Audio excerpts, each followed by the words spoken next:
Okay, you can do this. I know. Carvana makes it so convenient to sell your car. It's just hard to let go. My car and I have been through so much together. But look, you already have a great offer from Carvana. That was fast. Well, I know my license plate and VIN by heart, and those questions were easy. You're almost there. Now to just accept the offer and schedule a pickup or drop-off. How'd you do it? How are you so strong in letting go of your car? Well, I already made up my mind, and Carvana's so easy. Yeah, true.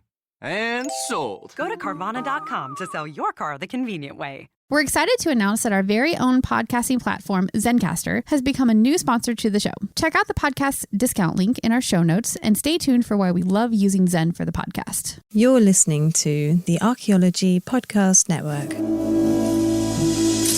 This is the CRM Archaeology Podcast. It's the show where we pull back the veil of cultural resources management, archaeology, and discuss the issues that everyone is concerned about. Welcome to the podcast.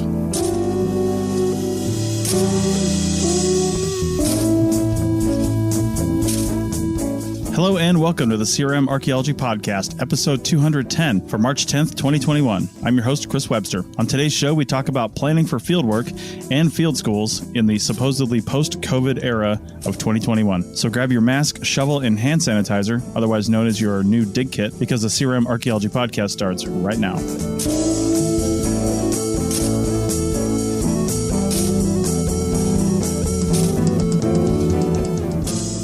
All right, welcome to the show, everyone. Joining me today is Bill in California. Good afternoon. Heather, also in California. Hi, everyone. Thanks for joining. And Stephen in Calgary. And I am joining you from Fort Lauderdale, Florida, the home of simultaneously COVID and not COVID, because it's raging here, but nobody knows it or believes it. So good job, Florida. But that's where we're at. We're leaving in a week, but we're staying on the East Coast for a little while. So I think the East Coast is kind of all in the same boat. But speaking of COVID, which is the topic everybody's basically talking about, Bill had a good idea for a topic for this week's episode. And it's basically trying to make 2021 plans for fieldwork in this, what's arguably still a COVID era, but what people are trying to be, I guess, optimistic in calling 2021 a post-COVID era, because we put so much on 2020 and saying 2020 is just a bad year. We need to get over with it. So the minute we ticked over January 1st, bam, COVID was gone in people's minds. And we're just like, great, 2020 is over. We can put that behind us. Let's move on. But as we all know, that is simply not the case. So let's kick this over to Bill, since it was his idea, because Bill, you're not doing CRM fieldwork anymore, but you're doing field schools and working with students. So how can you possibly plan for 2021 when you have no idea what's going to go on? I mean, that's the question that everybody's asking right now. And that's one of the reasons why it's on my mind, because right now in the spring and, January to April or so is when a lot of the government jobs start to get posted. A lot of companies start to realize, what's their pathway forward? When is the snow going to melt? How many people are we going to hire? How many projects do we have set up? And so kind of right now has always been a critical time in archaeology. And, around this time we have in the past had our, resume episodes or, trying to help people look for jobs and stuff. And so that's why I was thinking about talking about COVID today, because it does seem like, we're supposed to be moving into the next zone. And, the scientific research is kind of all over the place, where there's a group of folks that are saying, well, we're all getting the vaccine and the amount of cases is going down and everything seems to be getting better. And on all sides, it seems like we're doing well. And as we go into the summertime and, all of us have had a year to be with it, we'll be outdoors more, and maybe we won't have huge music festivals, but like you might be able to go see grandma, and you might be able to, work without your mask by the end of the summer.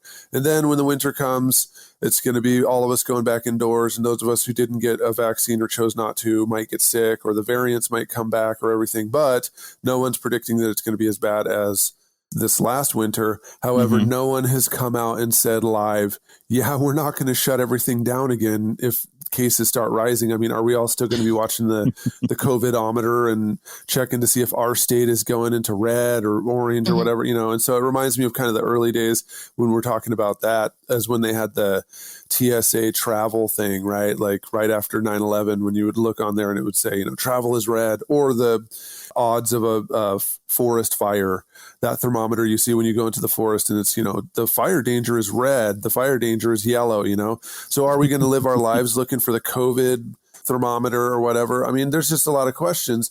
And when it comes to universities have responded in a lot of ways. And there's a lot of stuff that's happening at universities that is going to impact CRM for years now, because it's not just the virus, it's also the financial impact that's going to happen after this, that none of us really actually, in fact, knows what that's going to be.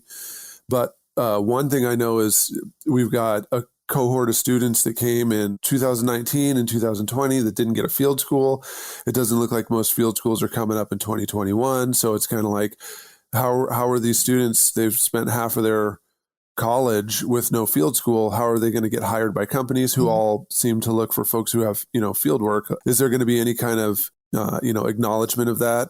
Are universities going to somehow come up with field schools? Because right now I'm looking at the outdoor teaching, protocols for the University of California, and it doesn't seem like I could do that in a place like St. Croix. So, there's just a lot of stuff to figure out. And this is going to impact archaeology into the future, regardless of whether the cases go down or not. That brings up two questions for me, Bill, regarding your field schools. You mentioned University of California policies and also St. Croix. So are universities creating their own policies to be used worldwide, or are they taking into account local policies, procedures, and COVID responses as well? Or is it a combination of the two? It's a combination of the two. Also, the University of California system has several campuses. So we're talking like everything from marine biology to, biology to, seismology, right? So there's all these different kinds of field programs. And the university has its own risk management department that's kind of, working with all of us to help make things, to figure out whether we can do it.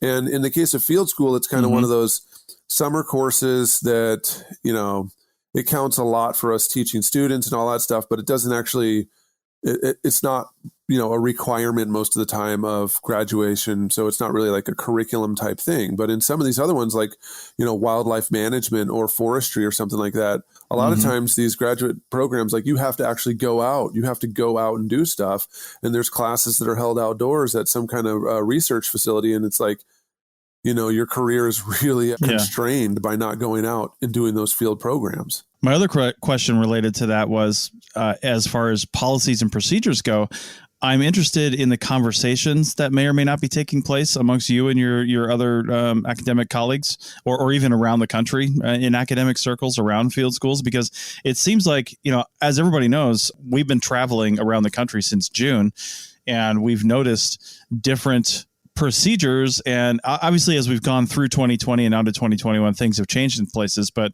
we've noticed how different regions and different areas handle things. And, down here in Florida, everything's basically open. They do have procedures. They do say social distance, put your mask on.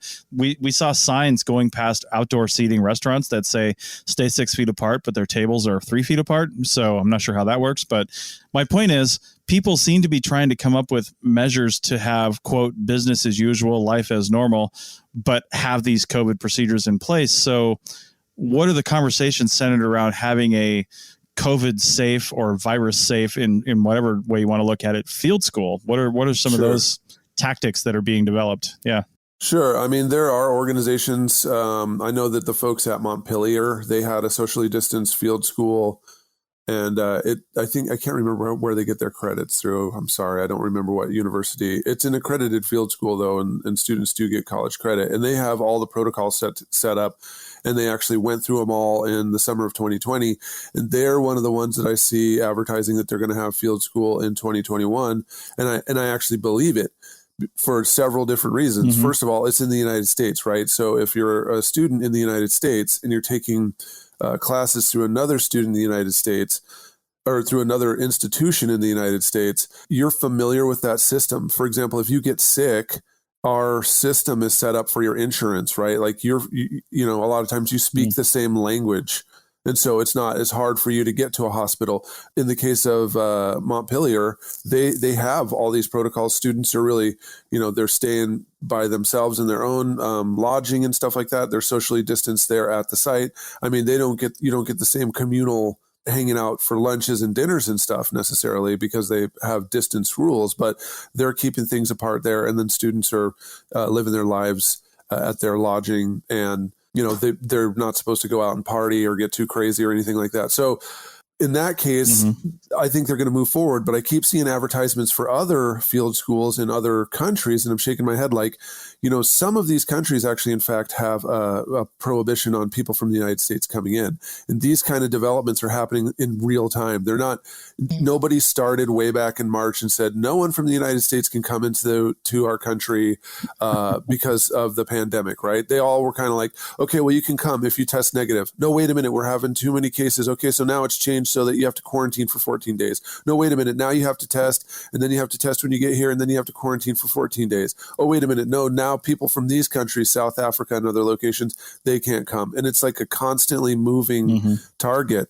So if you're a student that you're trying to sign up for a field school in January or February, well, it's almost March. So if you're signing up now, you've got 90 days for the rest of the semester, and then your field school might start. Are they going to give you all your money back? Are there processing fees? What happens if you get over to, I don't know, I'm just putting it out there. What happens if you get to France and then you get sick? What's your insurance going to do? If you're a student, like, how is that all going to work? 14-day quarantine, what does that mean? Does that mean that you're getting food yourself somehow? Or is your field school university going to give you the food? I mean, there's just too many questions. And I know that when things went down last time, some of these organizations were pretty slow to give people back their money because they were kind of like, well, maybe we can hold on to it. Well, maybe we'll just let them do it next year. Well, maybe. And then, you know, students had dropped thousands of dollars on the field school and they weren't giving them their money back. And then eventually the one student that I know took the longest, she got her money back around October.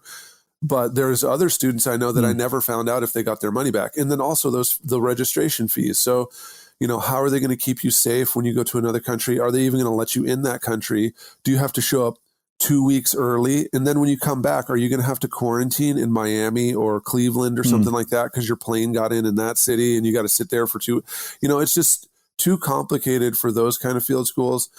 If you can do something in your local area that you can drive to it every single day and stay at your house, like that is by far the best. But then you run into the organizational difficulties of maintaining the health and safety in the field and building those protocols and those health and safety plans for your project through your university, right? Because we're kind of running out of time. Like, you were supposed to have put it in probably months ago.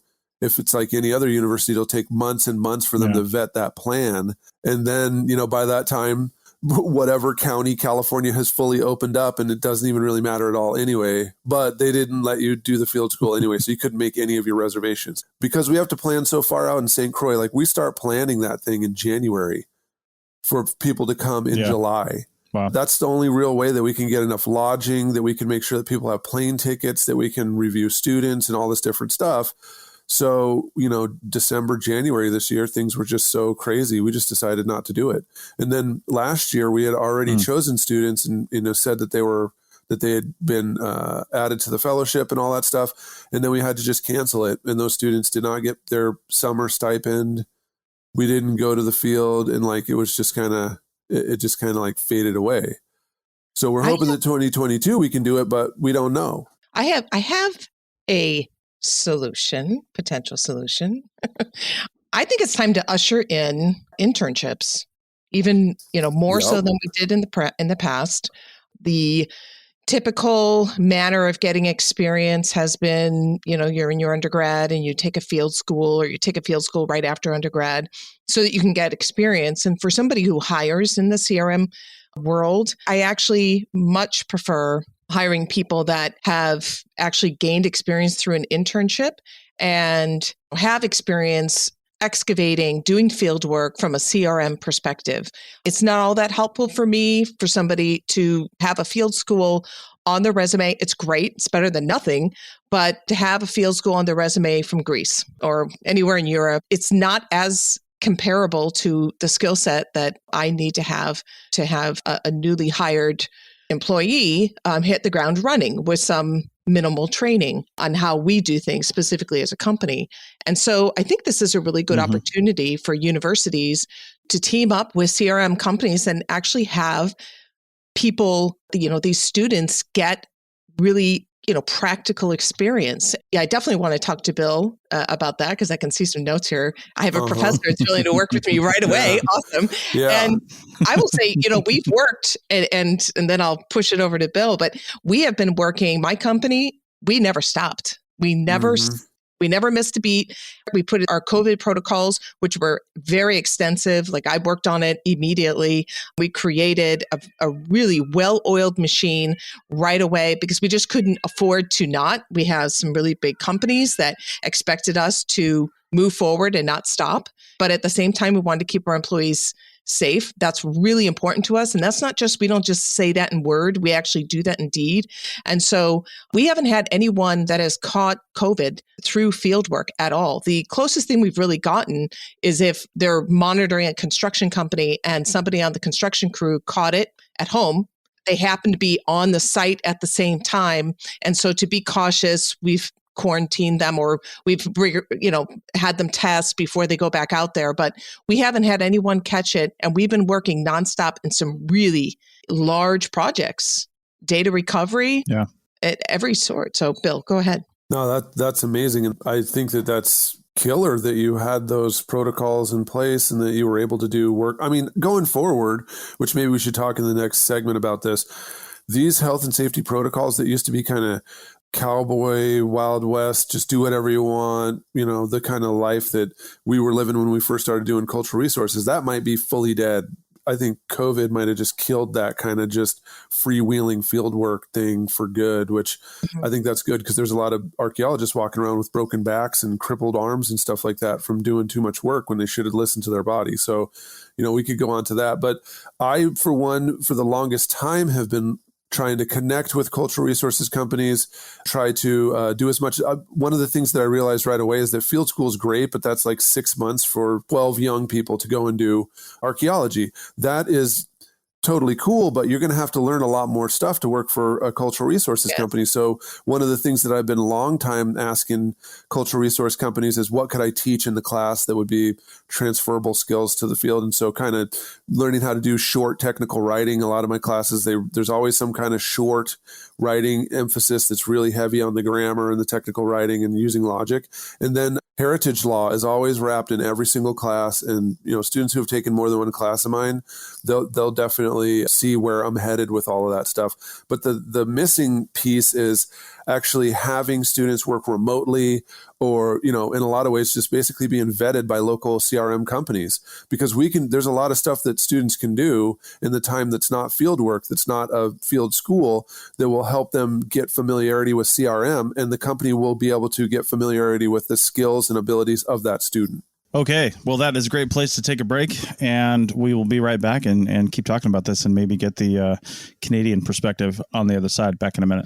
Chris Webster here for the Archaeology Podcast Network. We strive for high-quality interviews and content so you can find information on any topic in archaeology from around the world. One way we do that is by recording interviews with our hosts and guests located in many parts of the world all at once. We do that through the use of Zencastr. That's Zencastr. Zencastr allows us to record high-quality audio with no stress on the guest. Just send them a link to click on, and that's it. Zencastr does the rest. They even do automatic transcriptions. Check out the link in the show notes for 30% off your first 3 months, or go to zencastr.com and use the code CRM Arch.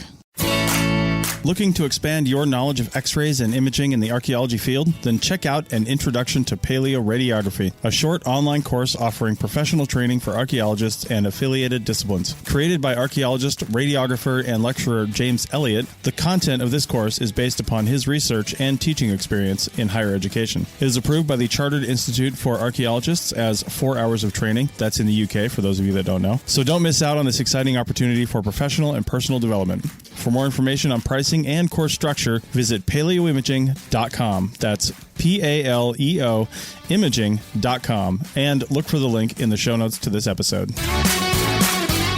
Welcome back to episode 210 of the CRM Archaeology Podcast, and we're talking about COVID procedures and archaeology in 2021, from field schools to CRM archaeology. And we had kind of a nexus of field school and CRM in the end of the last segment, which I'm sure we're going to talk a lot more about later. But for now, let's take a look at the northern side of this continent that we're all mostly in here, if you're listening in the United States. Stephen, you said you've been super busy for the last couple of months, which is pretty great. What's going on up there in Canada, and how is fieldwork being impacted by 2021 and future plans? As far as fieldwork goes, I can't say because we really haven't started the field season yet. Mm-hmm. It could go either way. Yeah. Where we are at right now, and I'm mostly speaking for Alberta because it's very provincially divided. Yeah. As far as the approaches towards COVID, like you were talking about, like every state kind of does its own thing.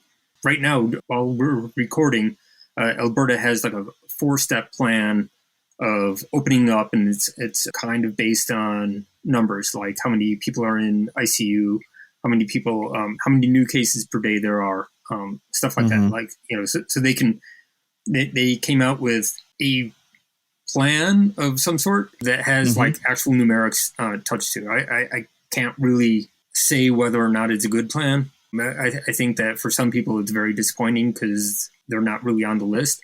And for other people, it sounds like a good plan because, hey, there's numbers. So right now we're at a point where basically working from home is mandatory unless you can't possibly do your job from home, which is really vague, really, when you think about it. This is different from last year in the spring when the initial slowdown, lockdown, whatever you want to call it, was more oriented towards like we were considered essential services. So we never actually had to work from home. So now we're working from home. I'm working from home, except when I have to go to the office for something. Either I need to use the GIS computer because it's got like specialty software on it that my work computer doesn't have, or I need to go to the lab because that's where all the artifacts are and I can't bring it in for whatever reason. So there's a little bit of like running over to the lab, doing something, but then when that's done, I'm back to working from home, which I will add, Ruckus is having the best year of his life. My animals, same thing. Oh yeah, like he's got a little box next to me. He sleeps in. He wakes up. He sees me sitting there, and he just starts purring. Like it's Nice. like his favorite humans right there. Oh. He is. Nice. I had to go to the office on Friday and spent the day at the office, which is first time since early December. And he was in such a snit when I came home. So it's going to be a treat when I go to the field for a week and come back. Yeah. He's going to be so angry and everything's going to smell like cat piss. I think Nice. that this, just what you're saying, Stephen, this is such a good selling point for anthropology, for archaeology. Like Bill was saying that some of these, students are saying, you know what, forget it. Like you guys, there's so much of this I can't learn that I really need to have the practical experience. I can't learn right now. I'm just not going to take a chance. And unfortunately, that decision of the students is going to reverberate in this, discipline for a long time. Because when we lose, I sometimes I think it's oversaturated, the amount of people that get an archaeology degree. Sorry, Bill, but there's just sometimes not enough work out there for people to really be able to sustain themselves. But I think in this case, the professional aspects of archaeology, biology, these field heavy disciplines should really be working with the universities and explain to the students that if you're going to get an internship, this is probably the best time to get an internship in archaeology and biology. You're going to have, like, let's say physics or other areas where you're really not going to be able to have that hands-on experience. That's what's so great about interning. Interning is you get that practical experience. It's hands-on before you have that stress of having to make a certain amount of money to, survive. And so, this is a perfect opportunity where we have field work in archaeology and biology that's never stopped. We have all this critical infrastructure, and what's feeding this work is, there's a lot of grants, there's a lot of money that's being thrown at different sectors that is fueling a ton of work, at least in the States. It's fueling, and we're so busy, we can't even keep up, and we have to turn stuff down. So, I think this is a perfect opportunity for people to be, for the universities to start growing this relationship between the professional companies. That's going to take universities to stop. I don't even know what else to say, but to stop having such a small mind about CRM. That's where the work is. The work's not in academia.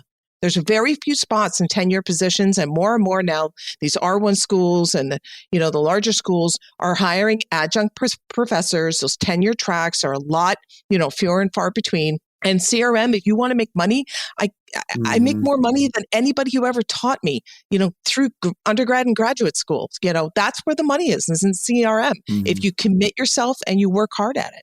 Yeah, and I fully agree with everything that you're saying as well. And one piece of me thinks that there's a disconnect because the folks who teach as professors, most of them never had to do CRM, or they just don't really actually know. They've never had any other way, right? Because they just went straight through, and then maybe they had a gap or a couple of years, but they've been kind of PhD, postdoc, and working that whole lifestyle, getting NSF grants and stuff. And they're the 1% that have somehow made it. But that's the other part that I was mentioning about the finances of the university system. It's going to be interesting to see how that works out because, I went back for my PhD in, I don't even know what the hell year it was. I think 2012, which was right as we'd had the recession in 2008, and 4 years in, every state was scrambling to try and figure out what they're going to do since all their tax revenue and all that stuff went down. And so I went to a red state school, Arizona, where taking the cleaver and chopping on universities was like a sport for the legislature.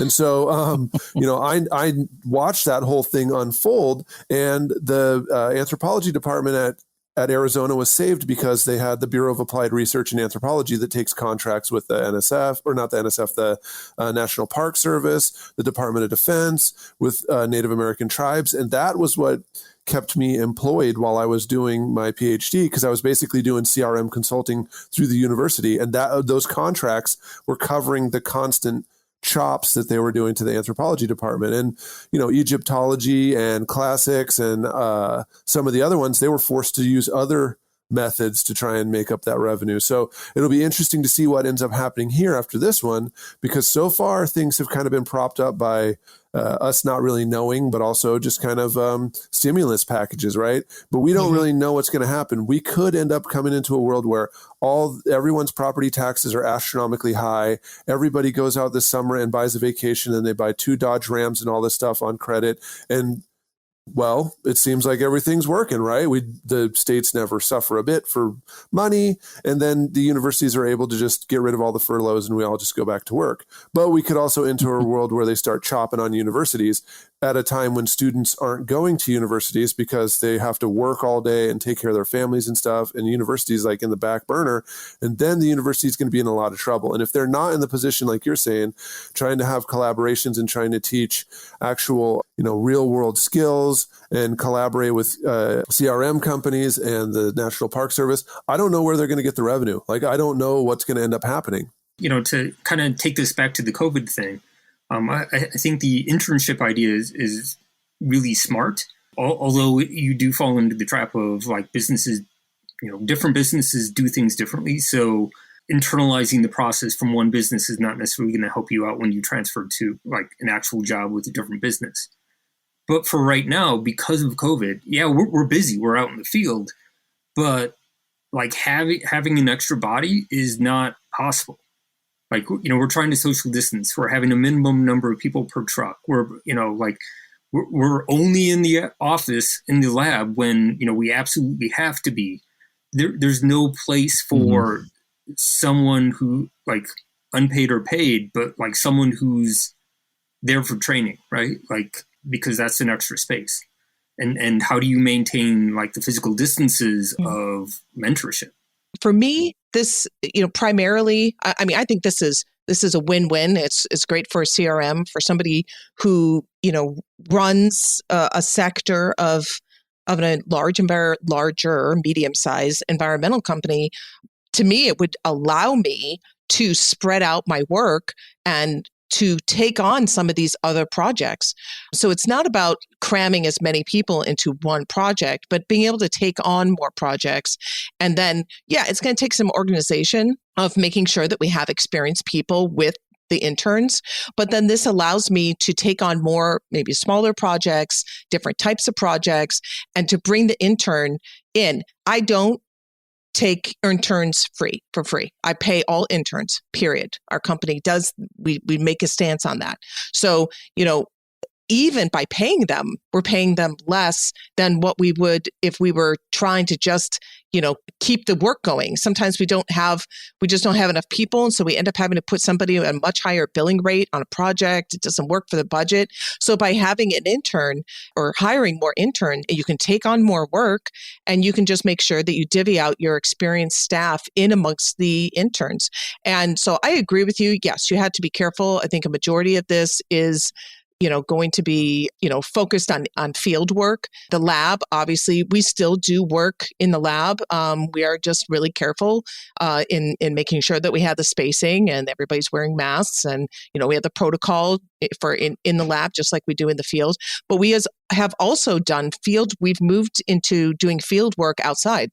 So we're doing it on site. We're doing it immediately, which I think that, this was one aspect we were talking about when Bill brought up this subject, is that, I think there's some amazing things that have happened. Necessity is the mother of invention. I think there's some things that we're now doing in CRM, or at least for me personally, that I'm not going back.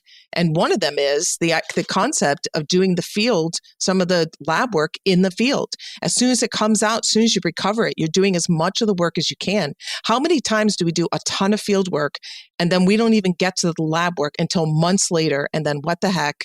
This person didn't label anything right. We don't know. So you can't catch anything because you can't remember. And I just think that there's ways of getting around, making sure that we're safe, and people have to think outside the box, and we have to work with each other. And, the universities have got to get out, and I'm not going to get on a, soapbox, but their responsibility is to teach students, make these students marketable so they can find a job. That's why they're going to university, is so they can find a job. And if they're not preparing them to go into the CRM world, which is 70-80% of the job market, they are failing miserably. And so they need to start getting away from this elitist attitude and really start training people. I can't, it's literally, I feel like I'd rather people come to me straight out of high school. Honestly, sometimes with the way that they have no training, I'd rather just take you, because at least you don't know. You have people coming in and they think they know. So now I have to kind of tear them. It's just ridiculous. And now I'll step off my soapbox. Sorry. No. I mean, it's a common statement. And, it goes back to, like I said, the entire thing is not really designed for people to learn cultural resources. It's designed for you to do the kind of things that your professor who got tenure 25 years ago learned how to do. I mean, the stuff that was going on in 95 is not the same that's going on right now. So it's difficult for a lot of people to shift over. And then also there's an aspect of motivation, right? So if you're still getting paid and your stomach is full and you got a roof over your head doing the same old thing for 20 something years, what's the motivation for you to change your ways to do really anything else? Because so far you've been cranking out students and some of them have been getting jobs, and it's kind of like, well, not everybody's going to get a job. And on the other hand, with the adjunctification, someone who's teaching 5 to 6 different classes every 90 days at 2 different university campuses doesn't really have the time to kind of expand out and teach those kind of real world skills, because they're getting abused for their labor and, doing all this stuff so that a university can pay less money for a tenured professor. Mm-hmm. All those things mixed together, overwork, lack of experience, and then lack of motivation, is exactly why I think Bob Hester wrote in 1972 an article. I can't even remember. I think it was in the Great Basin Journal about, anthropology needing to teach these workplace skills. And here we are 50 years later, having the same conversation on a different kind of platform. All right. Hey, guys, I think let's take a break and we'll just extend a few minutes in segment 3, because we're going in a lot of good directions right now. And I want to make sure we have time to talk about all this. So let's take a break and we'll be back to wrap up this discussion in just a moment. You may have heard my pitch for membership. It's a great idea and really helps out. However, you can also support us by picking up a fun t-shirt, sticker, or something from a large selection of items from our TeePublic store. Head over to arcpodnet.com/shop for a link. That's arcpodnet.com/shop to pick up some fun swag and support the show. Welcome back to episode 210 of the CRM Archaeology Podcast. And Bill, I want to ask a really fun, well, not just Bill, but Heather, because you guys have done this before. I want to ask a really fundamental question because I have a small CRM firm. I don't do that many projects because it's not my primary thing right now, but I do have a field survey project coming up in June or so. It's probably going to be 4 to 6 weeks. It's pretty certain, and the time frame is going to be pretty certain as well. The only thing that's not making that certain potentially is the weather, but because there may still be snow where we're going to do this field work like late May, early June. So we got to kind of play that by ear. But that being said, if my small firm wanted to take on, we could probably only do like one intern, right? There's going to be 3 different companies working up there, but my company only has 1 survey crew. Right now there's 2 people. It's basically a similar project as we did back in September, but there's going to be 2 people. There's smaller areas for survey, but we could have a 3rd. And I'm just wondering, what would a CRM firm have to do if they wanted to partner with University of California at Berkeley and say, hey, we can take on an intern. Here's what we're doing. What kind of things would they have to, I guess, protocols and curricula would they have to have in order to actually do that and make it worth it for the student? Like, does a pedestrian survey, even with the digital archaeology component, even count? Is that enough work for them? I mean, you'd pay them whatever, but what's the curriculum? What are the details to getting that done? Yeah, that's a great question, because that's what I'm kind of trying to sort through myself as I try to help folks, get experience. The thing in the past that has always kind of stopped it is the fact that for 9 months of the year, the student is in school, and most professors aren't going to let them just leave and go for 40 hours, like, miss an entire week. Right. So they'd have to basically call everything off so that they could go to the field to work a contract for 1 or 2 weeks. Right. And that's a lot of times not going to be good because they're, paying for school. So they got to get out of school. However, now, because of shelter in place, we have this new invention called computers where people can actually just do their work and submit it on the internet. So all those old fuddy-duddies that were not using the internet to submit any forms and we're still making folks print out on paper, students were having to go all over the world to try to find paper to print their papers off so that the person could edit them so deeply in paper. That's all now changed, right? And now we've also gotten to a universe where many professors actually know that they can record their voice into this so-called computer, and that others can then see that, right? So not only do we have PowerPoints, but you can hear what the person has said. They can just talk it into the box. Therefore, the student does not actually have to be live in front of you to do all the reindeer games. So now I'm thinking with people surviving 3 semesters, 2.5 here of this, I personally am going to keep aspects of this going, like the recording of the things, because some of my students live more than an hour away from campus and have to grind it out and pay $27 a day for parking for 6 hours to park by the building. That's a lot for someone who's working part-time or something like that, who's a parent. So I'm trying to get rid of that. And I never had attendance policies in my class, but some instructors do actually have attendance. But I'm hoping that this has freed it up so that students could actually go and do that. Now, going back to what they would actually have to learn, that depends on what your system is and, what company you are and all that stuff. But if you have a company and you're thinking about trying to get a professor to teach things in class, I do have a class that I was slated to teach in the fall. They had a class number and I don't even know what the heck it actually was, but it's called Analysis of the Archaeological Record. And what professors had used it in the past was they had just used it as kind of a way for students to look at artifacts and do something for that. But I'm actually going to make it kind of a live action, like field survey class where, you work through looking at the background material and site forms, and you use, a tablet, which I have a couple of them. They use compasses and learn all of the actual land navigation stuff. We talk about regulatory context, and we do all the stuff except for actually digging, even including rudimentary looking at certain kinds of artifacts, certain kinds of ceramics, certain kinds of glass, so that people will have like the minimum bottom level of experience, because I can teach that actually in class. I can teach those kind of things if we get back to meeting face to face again. That's not really a remote class that I can teach, but that's the kind of thing that then we have a certain week. If companies have some kind of software they want folks to learn, if they survey in a certain way, or they want people to really learn how to do these, hand draw a site map or something like that. Those are the kind of activities that can be done in this class. And those are the kind of classes that instructors who are interested in this kind of stuff, they can teach those kind of classes. So, that's what I'm actually kind of thinking off the top of my head as far as like how I could prepare students so that those who have it, 3 or 4 of them could apply to your project and they could actually work for a week or so, as long as their other classes would give them a release for a week or 2 to go and work with you. I mean, that's the dream, so that people would be putting together these weeks or 2 of field work experience so that they have been hired and they know people in CRM, so that when they finish, they don't really even need field school. They just go straight into CRM. Right. Chris, you and I have different projects. So you have projects that are generally like, you have a week-long survey and you guys knock it out. Mm-hmm. And, we have that. We also have, small bread and butter projects that are one day, half a day, which would be ideal for an intern that's local to get that experience where they do a one-day survey and they do it on that day that, they don't have classes.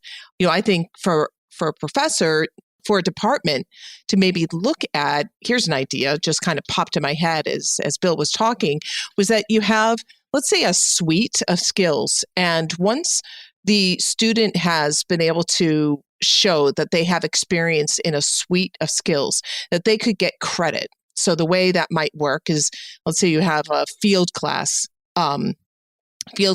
credit, 3 units, and you have to learn Trimble, you have to learn hand mapping, which I think should never go away. I don't care if we're always using digital, the spirit behind what it takes to make a map and to properly record a site. Mm-hmm. You must learn it in compass and tape in order to really be able to troubleshoot with the electronic component. So to have a suite of skills that's also in concert with the class, that a student, and it's a small class, it's a class where it only has maybe 5 or whatever, a certain amount of 2-hour classes that they can watch and record it. But then they also have a suite of skills that they have to collect and have it signed off that they worked with this company and they actually got practical experience with the Trimble. And then once they have that and they have documentation, they can get their 3 units. I mean, I think that's one way. That way you don't have to, a student doesn't have to intern for 1 week, give up 1 week of school, get agreement from some fuddy-duddies professors that are not willing to sign in on this, that are tenured and they can do whatever they want. And they don't have to say, okay, wait a minute, if I take this one class or if I take this one job as an intern, but it doesn't have Trimble and it doesn't have this, it's not going to give me everything I need.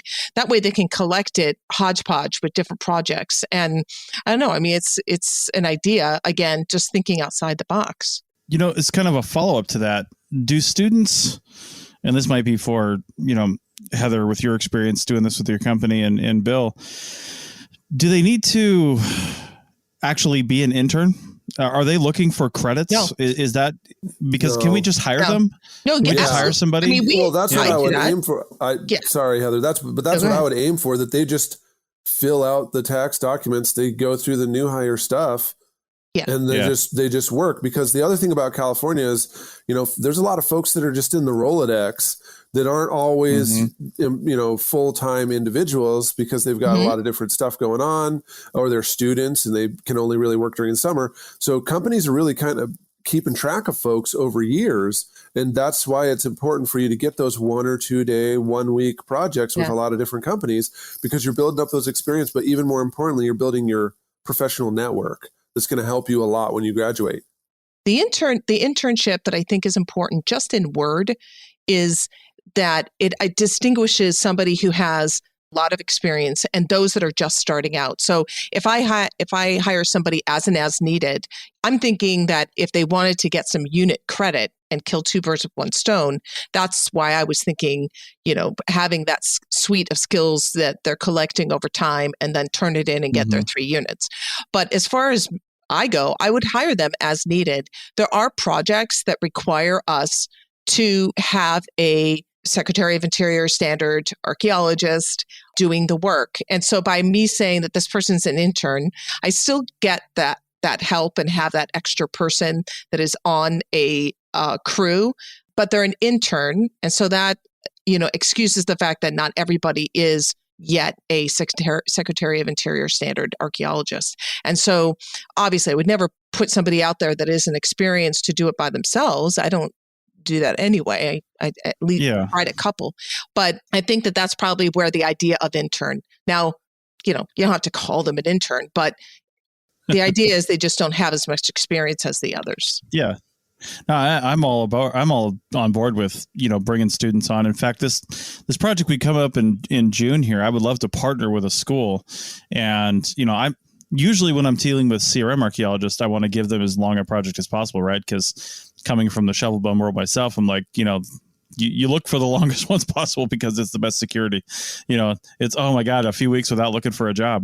But, that being said, from a student standpoint, in order to expose them or as many students to a certain type of thing, just so they can get the experience, I mean, we've got, again, this is like a 5 or 6 week project. It looks like it's going to be at least 4 weeks. We haven't got the full scoping done yet, but so 4 to 6 weeks. I mean, it would be great to bring a student out there each week, a different student, right? And give them an experience. Now, there's challenges too, because 2 things. One, MSHA is required on this project. And I don't care if you're a student or not, you have to have MSHA if you're going to be out there. You might be able to get around that because some places you don't need MSHA if you're escorted by MSHA regulated people and you're on the mine for less than 7 days in a calendar year. So if they're out there for less than a week, probably...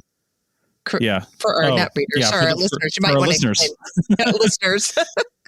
Yes. So the Mine Safety and Health Administration is what MSHA stands for. And it's you got to take basically like a 3-day course. It's 24 hours worth of instruction. You got to take a 3-day course. It's typically 3 8-hour days in order to work on a surface or underground mine. If you're going underground, you got to take even more. But the basic MSHA is 24 hours. And then each year you've got to do actually an annual 8-hour refresher. And again, I don't know if this is MSHA specific or specific to this certain area in Nevada, but I have been told again that if you're on the mine for less than 7 calendar days and you're escorted by somebody with MSHA, then you don't need to actually get MSHA. So actually that would work out because the MSHA class itself is not only, like I said, 3 days, and there's no getting around that. Even if you take it virtually, the virtual class is also 3 days because you're doing it not on your own, but with somebody observing you're doing it. And it's like $400. So it's not cheap, right? Maybe it's $200. Either way, it's not cheap and not worth it to do just for a week-long project.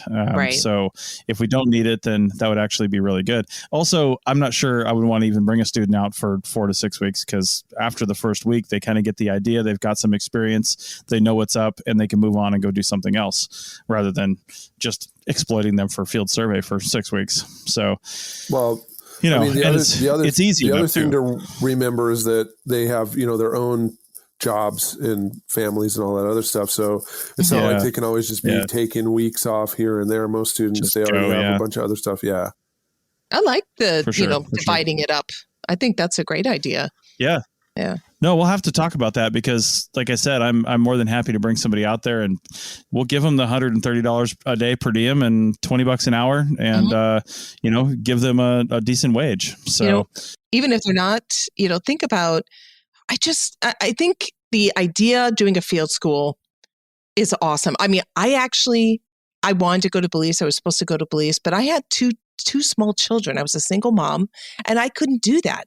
And so, there's a lot of people out there that just don't have the ability these days to just go gallivant off to Greece and take, 3 weeks. I think those days are over. I used to work on the company that kind of acts like a travel agent for archaeology field schools. IFR?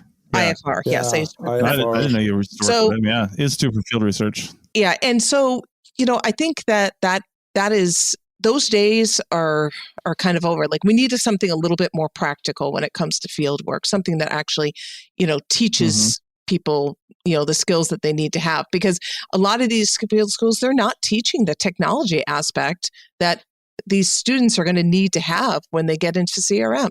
All right. Well, we're nearing the end of this episode. Bill, I want to throw it to you and just say, for any CRM firm looking to hire some students for training or intern, whatever you want to call it, on a short-term basis coming up this summer or anytime, like you said, if they can swing it, just to give them some experience. Now, let me also say this really shouldn't be done to get cheap labor, right? That's not what you're doing. Mm-hmm. You should have, I feel like you should have a certain percentage of people on your staff that are full-time professional archaeologists. They don't need to necessarily have any experience either, right? There's people that are new that just graduated. That's fine. But their job is archaeologist, and they're doing that. They're not in school. I think that's incredibly important. And then a smaller percentage, maybe 10% or less, can be students, because how else are we going to train the next generation?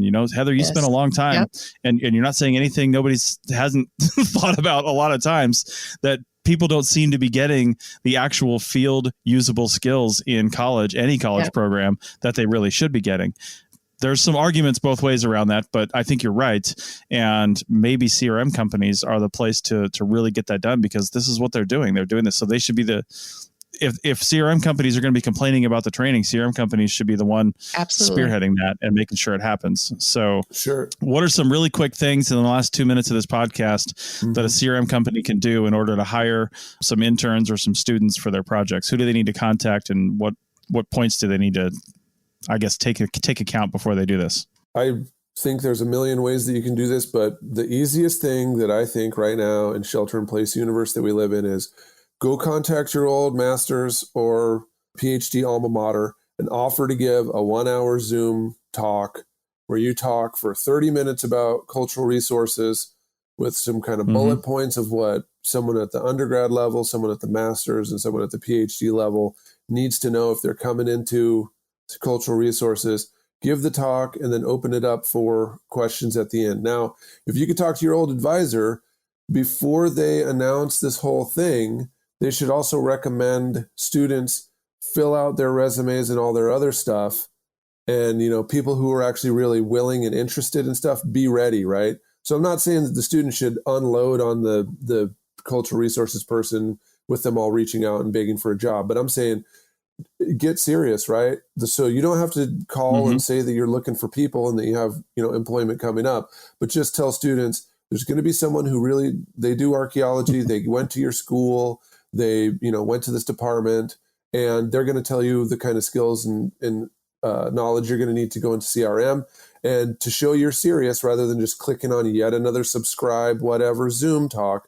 Go dust off that 1-page resume and get it in shape for the future, right? So it's kind of a 2-action thing. Yeah, you're going to hear a great talk, but dust your resume off. And I'm not saying email the person the minute they go live on Zoom, but have that thing ready, because the stuff that you're going to hear, you'll look and see, well, wait a minute, I don't have any of those skills, or man, how can I get those skills? Or holy cow, I've already got all those skills. I'm ready to go do CRM this summer. I don't need field school. So that's the easiest thing of all, that you can just reach out to your old alma mater and just start with the professors that you actually already know, the people who taught you. Go reach out to them. Start right there. All right. Well, that's great advice. On that note, I think we'll leave it there.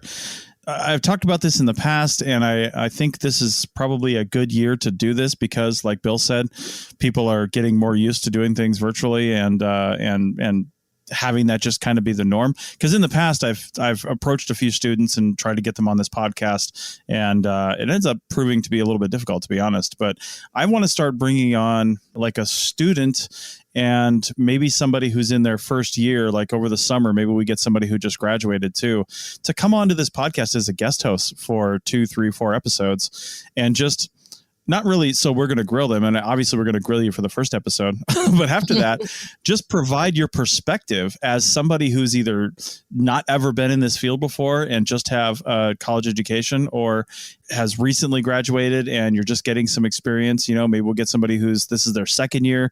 What's your perspective there? If you're listening to this show and you fit that bill in any way, shape, or form, then contact me, Chris at archaeologypodcastnetwork.com. You can find it all over ArcPodNet. You can hit us up on the socials, and let's see if we can't get you on the show. We record every other Sunday at 5 p.m. Eastern, 2 p.m. Pacific for about an hour. So I think that would be a great perspective to have on here. And We'll do that. And if you're a CRM firm hiring any students or interns or giving some training like that, let's get you on too. I want to find out what you guys are doing and how successful it's been and what you think about that program and how we can make it better. So with that, we'll see everybody next week, and stay safe and wash your hands and wear a mask. That's it for another episode of the CRM Archaeology Podcast. Links to some of the items mentioned on the show are in the show notes for this podcast, which can be found at www.arcpodnet.com/CRMArchPodcast. Please comment and share anywhere you see the show. If you'd like us to answer a question in a future episode, email us. Use the contact form on the website, or just email chris@archaeologypodcastnetwork.com. Support the show and the network at arcpodnet.com/members. Get some swag and extra content while you're there. Send us show suggestions and interview suggestions. We want this to be a resource for field technicians everywhere, and we want to know what you want to know about. Thanks to everyone for joining me this week. Thanks also to the listeners for tuning in, and we'll see you in the field. Goodbye. Bye. Bye. Bye, everyone.